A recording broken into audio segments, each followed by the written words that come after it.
The camera on the mantel blinked awake the same second Claire yawned and said, "Turning in early tonight, babe. Don't let the porch light burn." And something in the lazy way she brushed my shoulder felt rehearsed, like an actress who'd already read the last page of the play. I nodded, eyes on my laptop, pretending the spreadsheet mattered while her bare feet padded toward the stairs, each step a soft countdown.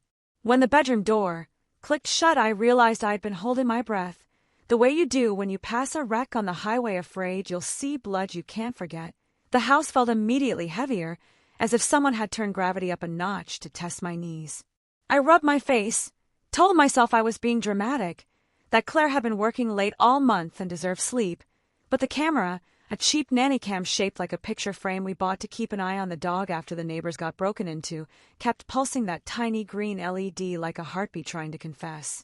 I tapped the app out of curiosity more than suspicion, expecting the usual empty couch, maybe Winston snoring on the rug. Instead, the live feed showed Claire in the hallway, phone lit, texting with the speed of someone who needed an alibi to stick before the next scene started. She wasn't in pajamas. She wore the denim skirt I thought she hated because the zipper stuck, and her hair was twisted up tight like she expected wind. My stomach folded. I muted the phone, watched her creep back toward the kitchen, open the back door, and glance over her shoulder as if the darkness itself might testify against her. She didn't call for Winston, didn't grab water, didn't flick a single switch, just slipped outside, closing the door with the slow precision you use on sleeping babies or sleeping husbands. That I sat rooted, laptop fan whirring like a distant warning, while the feed rolled on.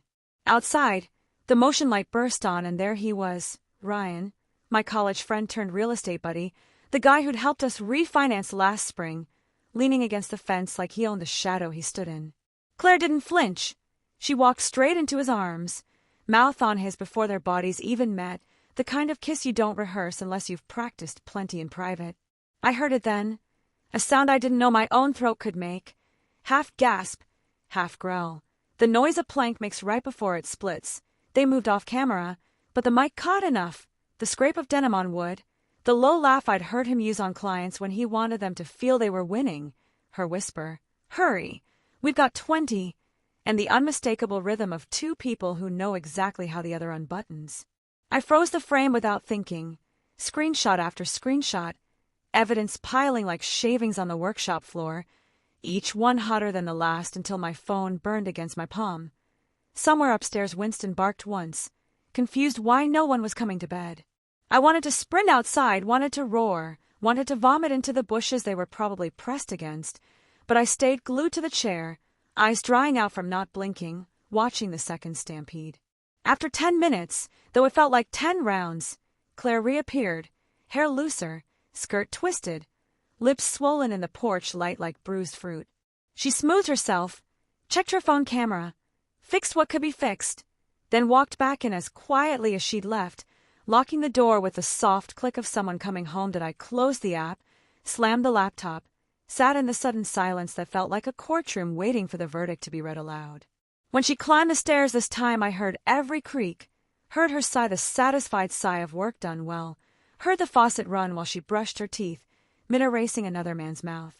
I stayed downstairs because I couldn't trust my hands not to shake her awake and demand answers that would only sound like gunshots in the dark. That I poured whiskey but didn't drink, just watched the brown swirl, thinking of all the nights I'd believed she was too tired, too stressed, too whatever gentle excuse I'd wrapped around her to keep my own doubt warm. The clock crawled to 1, then 2. I opened the app again, rewound, watched them meet, kiss, vanish, return. My wife and the man who'd sat at our dining table 2 weeks ago praising my smoked ribs, his fingers greasy, his eyes already knowing how she tasted. When dawn finally bruised the windows, I was still in the chair, whiskey evaporated, hard hammering the same arrhythmic question. How long, how deep? How completely had I been played for the fool who financed their foreplay with trust one thought was joint property? Claire's alarm chirped upstairs. Shower water drummed. I folded the screenshots into a folder labeled Invoice 2024, tucked my phone into my pocket, and started coffee. Every motion deliberate, the way you move when you're measuring twice before the only cut that matters. She came down in navy scrubs. She's a surgical PA. Early shift at the outpatient center. Hair damp bun, perfume already dissolving under antiseptic. She kissed my stubbled cheek, said, "You're up early," and her lips felt colder, though maybe that was the night air still clinging to my skin.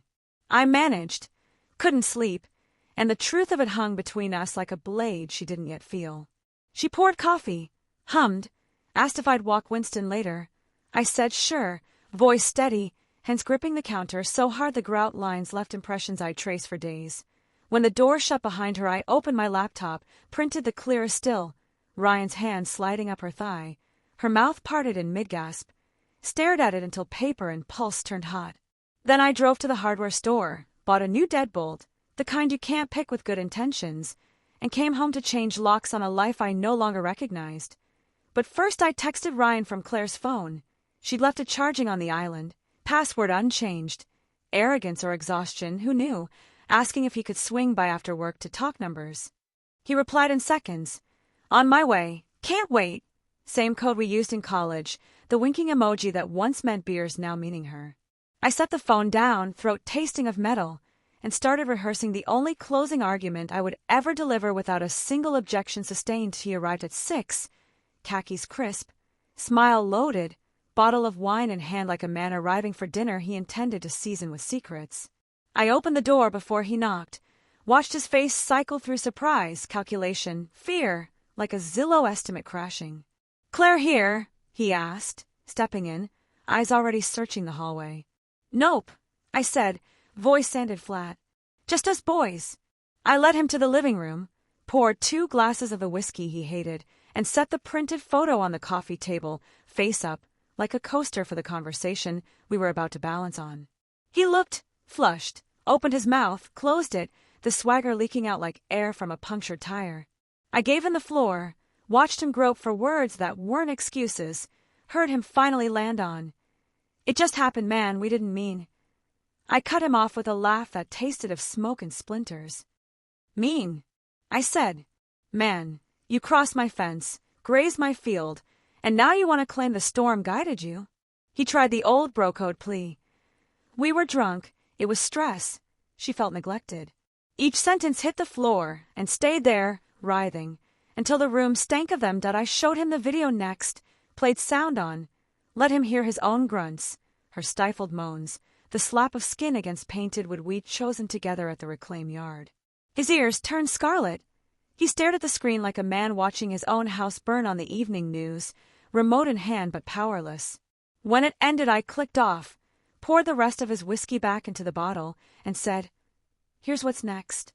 I told him I wasn't fighting, wasn't suing, wasn't going to wreck his business with gossip, unless he forced my hand. But I wanted every key, every passcode, every excuse gone by sunrise, and I wanted him to look at the photo every day until the memory of her tasted like copper.